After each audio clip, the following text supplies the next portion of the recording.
Dubai international cricket stadium, এই মাঠে কি বাংলাদেশের ক্রিকেটাররা টাইগাররা খেলতে নামতে পারবে?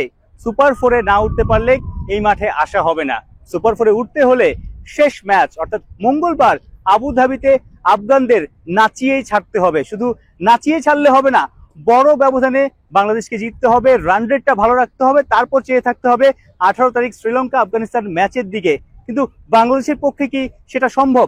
একটা স্ট্যাট দিয়ে শুরু করি। এই যে জুলিয়ান উড বেশ কিছুদিন আসলে বাংলার ব্যাটারদের ছক্কা শিখিয়েছে, 4 ছক্কা শিখিয়েছে, পাওয়ার হিটিং শিখিয়েছে। তার মেসেজ ছিল অন্তত প্রতি ওভারে একটা ছক্কা হাঁকাও, ম্যাচে অন্তত 10-15টা, পারলে 20টা ছক্কা হাঁকাও। কিন্তু গত ম্যাচে বাংলাদেশের মাত্র একটা ছক্কা হয়েছে, অর্থাৎ শামীম পাটোয়ারি শেষের দিকে একটা ছক্কা হাঁকিয়েছেন। তার আগের ম্যাচে আমরা দেখেছি হংকং এর বিপক্ষে মাত্র 2টা ছক্কা হয়েছে, অর্থাৎ 2 ম্যাচ শেষে বাংলাদেশ টিম মাত্র 3টা ছক্কা হাঁকিয়েছে। অথচ এই বছরে অলরেডি বাংলাদেশ 100টা ছক্কার বেশি মেরেছে, ম্যাচ প্রতি গড়ে 8-এর আশপাশে ছক্কা হাঁকিয়েছে। এশিয়া কাপে এসে কি হলো? জুলিয়ান উড আসার পর কি হলো? ছক্কা মারার জায়গায় উল্টো আসলে ছক্কা মারা ভুলে গেছে। বেশি মারবে কি?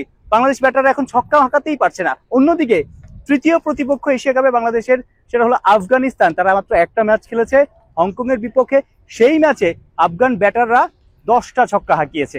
অর্থাৎ পার্থক্যটা যে কত আফগানিস্তানের সাথে বাংলাদেশের, সেটা কিন্তু একদম দিবালোকের মতো স্পষ্ট।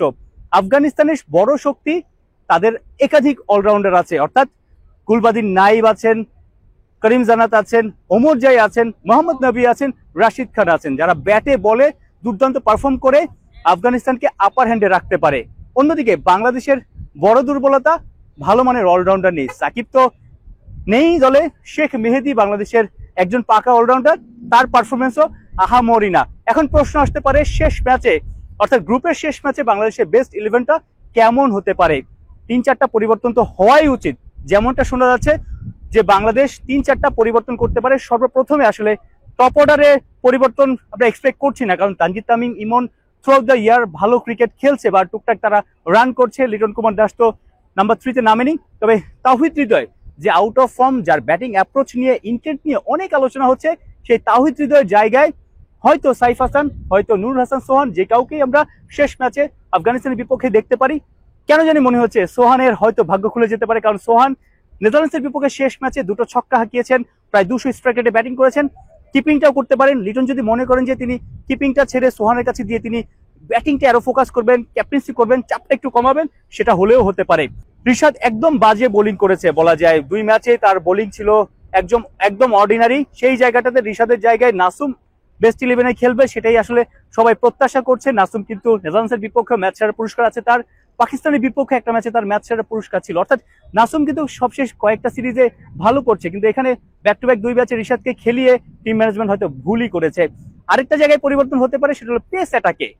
তানজিম সাকিব পরপর 2 ম্যাচ খেলেছে, গত ম্যাচে শরীফুল ফিরেছিল একাদশে, তাসকিন বাহিরে চলে গিয়েছেন। শেষ ম্যাচে তাসকিনকে তো ফেরাতে হবে, তাসকিন আসলে প্রিমিয়াম ফাস্ট বোলার। সেই জায়গাটাতে তাসকিন ফিরলে বাহিরে যাবেন কে? তানজিম সাকিব নাকি শরীফুল? যে কোনো একজন তো বাহিরে যেতেই হবে। আর এই দুজনকে যদি টিম ম্যানেজমেন্ট বাহিরে রাখে, সেই ক্ষেত্রে হয়তো মোস্তাফিজের সঙ্গে তাসকিন এবং সাইফুদ্দিনকেও দেখা যেতে পারে। সো বেস্ট 11-এ 3-4টা পরিবর্তন শেষ ম্যাচে হবে।